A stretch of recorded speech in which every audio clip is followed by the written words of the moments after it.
This video is brought to you by patreon.com/worsttake. Get access to exclusive live streams and Discord servers, on-screen shoutouts, and early access to some videos when you join now. Help make sure that we can continue to make content like this by supporting the Patreon. Links are in the description down below.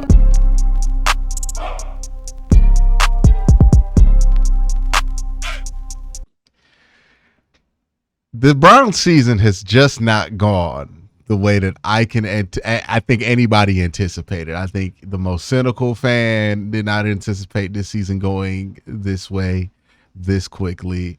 And obviously the most optimistic fan hasn't gone about this and thought that this would go down here. But you know what? You know, it makes the Browns season bearable. You know, it makes getting through the season easier is when you can talk to your homies about that season. So I'm bringing on the homie Gbush out here. G, man, you don't have that normal joy on your face right now. It seems like it's just not a happy place for you right now, where the Browns are. No, nasty work right now. But yeah, the season hasn't gone the way that people have wanted it to. I'm interested where you're at with this season. Specifically for me, I'll tell you where I'm at. Okay. I find it hard to evaluate any of the other Browns' problems because of what has gone on in week 1, 3, and 5 of this season at the quarterback position.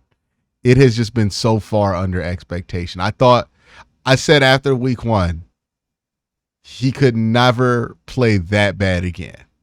Like, he has to be better than that.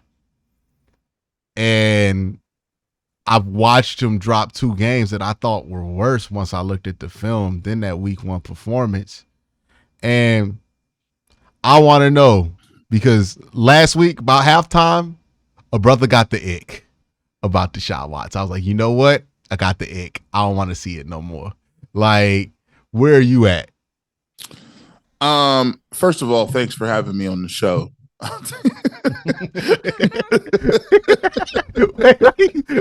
You running for president with 60? Big fan of what you guys do over here. Always a pleasure. You know what? I want to thank you for asking the question.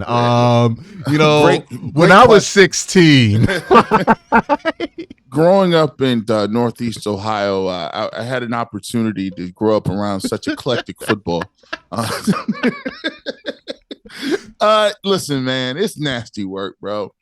One of the, I've been watching your podcast, and I've been watching as I try to do and get a consensus of what people, my colleagues, and furthermore, when I say colleagues, I talk about the internet guys, right?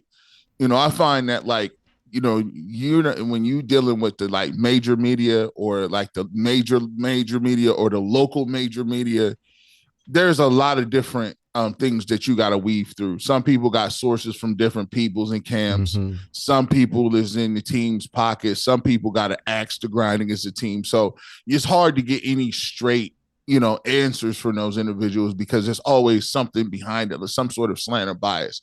So when I'm going on the internet, I'm looking at you guys. I think one of the things that hit me and that was kind of like you was, if you are a person who partakes in all 22, if you're a person that would like to say that you are a student of the game and you watch the game and you try to, go by what you see on the analysis on film, there's no way that you could say that Deshaun Watson's playing well. As a matter of fact, you can't even say he's playing average. As a matter of fact, this last game, you couldn't say he's below average. In this last game, it looked like this man was just confused. It was like a JV game on Thursday where he was just running around in circles. And I'm like, what is that? You know what it was? For like the last couple of years, every time Watson has had like a bad game or a bad moment, there has been this rush to kind of like blow it up and make it seem a lot worse than it was. And I would always be like, hey, it was not good, but it wasn't as bad as people were making it out to be. This was the first time I was like, no, this is as bad as everybody says it was. Like, this is who people have been imagining Deshaun Watson was for the last 2 years. There it like, is. This is so much worse than he ever was in 2023 or even in 2022. This That's is scary. as bad as he's been, and it's like I was looking for reasons on why it's happening. Because I'm like, well, maybe they changed offensive coordinators. Like, I think that's a logical solution to come down. Like, okay, maybe it's the offensive coordinator that's causing these problems. There's some new processes there. But I watched him get a two look. You got to call it invert, or you can call it a Tampa 2, but it wasn't. So invert, Tampa 2, whatever you want to call it. We know, just because we've been watching football a lot, that there are certain concepts that are called to beat cover 2. Mm-hmm. What beats cover 2? Corner routes beat cover 2. Right in the honey hole. Right. Honey holes, nines beat cover 2, and dagger concepts beat cover 2. Right? You can run a levels beat cover 2. Right? You basically want to make the safety, or if you have a Tampa 2 situation, you want to put the Tampa 2 guy in coverage. Like you want to. There's obvious choke points in cover 2 that you want to attack with certain concepts. It doesn't matter if we're in the quarterback room or not.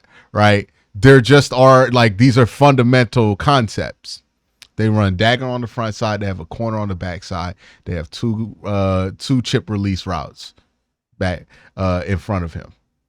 Is this the one? Hold on. Is this the one? If I by memory, Pierre Strong was on the left-hand side of the field. It was, and he was at the 35, and the first down marker was at the 40. So and there was nobody there until about 2 yards off the line. Yeah, and he rolled out of a pocket that was clean, and then instead of he even had a chance that if you're gonna do that, he pump fakes and kind of drifts. If you're going to cut the ball upfield and cut it up and run and pull it down and run, he just drifts. And there was multiple times where he could have gave it to Pierre Strong. Hey, just let the dude get a chance. When I heard, was it Jonathan Allen or was it Daron Payne that they interviewed after the game? And he was like, there's clearly something mental going on there. Because they know it. You know when you're playing defensive tackle and you're going up against a quarterback and you're like, "Whoo, that could have been bad." Yeah, like, I was totally out of place. You're not seeing anything. Yeah, or like, "Oh, where was he at? Whoa, I'm on the edge." Like all kind of stuff going on there, right? And it's like that's the right play call. You anticipated that they were going to be in this too. You got two beaters on each side, no matter where your eyes are, and we don't see it. I can't evaluate if the wide receivers are doing their job because they're not even getting the opportunity to do their job sometimes. I can't evaluate if Kevin Stefanski and Ken Dorsey are doing their job. Like, part of me wants him to be benched just so I can see if this is Ken Dorsey's fault or not, or like what's actually going on here, right? Because I can't diagnose the problem when you're playing this poorly at quarterback, because it's just going to make all signs point to you, and I can't really give Ken Dorsey a fair shake. And I would rather know about Ken Dorsey within this year than like have him play out this year with Deshaun, blame all the problems on Deshaun, and then be shocked that some of these problems still exist because we never were able to evaluate them. Like a lot of this, I know a lot of people think, oh, we're just blaming Deshaun because we don't want to blame other people. It's like, no, we're identifying, we're not even blaming Deshaun. We're identifying that he's just playing so poorly that he can't be out there. And when that's the case, you can't evaluate what's Kevin's fault. Like, if you're giving cover to Kevin, you're giving cover to Ken Dorsey as long as he's out there, because they can always point to, look at how he's playing right now. It's going to be valid. That's where we need to go with this. If I'm a doctor, I need the process of elimination to work here. Mm-hmm. There's one thing that seems to be off a little bit. And I don't think a lot of people are kind of mentioning this, but here's the thing. In the evaluation process, people are upset because they were told that Baker wasn't good enough. He goes somewhere else. Now, granted, I would say that the reason Baker is good now is because he was humbled 2 or 3 times. He's revamped a lot of different things, got with the right system. However, and he had that power vacuum in 2018 that kind of put him in charge of the team, and that just set up a set of circumstances that were gonna end up being a problem sooner than later. So people want to say, but you guys, it looks like you missed on that. So okay, so he said, let's play devil's advocate and say, okay, I don't think they missed on it. Is he playing better than Watson? Sure he is. But just for the devil's advocate point, we'll say that they missed on that. I need to evaluate a couple of things here, Q. Is because obviously, if you say you missed on Baker Mayfield, then I got to go and say, okay, well, who wanted Deshaun Watson? All right, that's a valid point. You can say the ownership wanted him, but from all I'm hearing, Andrew Berry and Kevin Stefanski were very high on Deshaun Watson. They could not get the most out of him. It looks like Deshaun Watson is not going to work out in Cleveland. So now when we're transitioning and going into a place where lots of people in Cleveland did not think they were going, we need to identify and evaluate quarterbacks moving forward. You're high on DTR. Is he a Brock Purdy candidate, or is he just a guy that you picked that has some traits, but he's a backup? You got Jameis Winston, who's a 29-year-old guy. He's the number one former first overall pick. I think right now he would move this offense just by being able to get the ball out on time. I think there's certain routes. Now, Jameis might throw some picks, but I think he's not going to be at a place where he's going to be seeing ghosts where Deshaun Watson is today. That's one thing that I want to evaluate about this, where I'm like, you know what? When I was watching that tape of Deshaun, I thought to myself, I need to have another conversation about interceptions, right? Mm-hmm. Because the things that Joe Flacco did interceptions wise, right? It wasn't the picks that hurt you weren't when he threw downfield and threw an interception. They were the things that turned into pick sixes, right? And that's when you're throwing short and you throw an interception short. Mm-hmm. You get those. And those things weren't about risk taking or anything. That was just, usually that happens with age. You throw more pick sixes as you get older. I mean, like you can look at any quarterback, the rate of pick sixes to age always goes up no matter how well they're playing. It happened with Tom Brady. But I think Deshaun goes out there afraid to throw interceptions. And really? Yeah, I think he goes out there because he's throwing 65% of his passes are within 10 yards of the line of scrimmage or behind it. That's the highest percentage he's ever had in his career. He talked about all offseason, like how he was going to take what the defense gives him. I think he's got himself into a point where he can't even take what the defense gives him at this point. Like, for somebody who talks about that as much as he does, when the defense is giving him Pierre Strong, he's not taking it. Right. Like, that's a problem, right? When they're giving you a dig on cover two, on dagger, you're not taking it. So, have you seen this too? It just seems like he has to, even when his timing routes, like they'll be running a 10, 12 yard comeback route. And instead of him getting to his drop, letting the ball go before the receiver comes out of his break, letting it get to the sideline, throwing it down and away so he can, make a play on the football, he has to see him come out of the break and be there for a whole count before he decides to throw it. Against the New York game. And this is while there were a good amount of people still willing to defend him. And I wasn't being antagonistic towards him. I was just pointing this out. He waits to see somebody's face mask before he ever throws a football. That's not acceptable. Not in the NFL. You can't live like that, right? He has one of the lowest completion percentages in the NFL with also one of the lowest yards per drop back in the NFL. He averages, I think what Dan Orlovsky said, he averages 3.8 yards per drop back. If you just look at his yards per pass attempt, it's under 5? Yeah, 3.8 is and that's the lowest in I don't know how many years. It wouldn't be acceptable from a running back, right? So it's stark inefficiency from the quarterback position.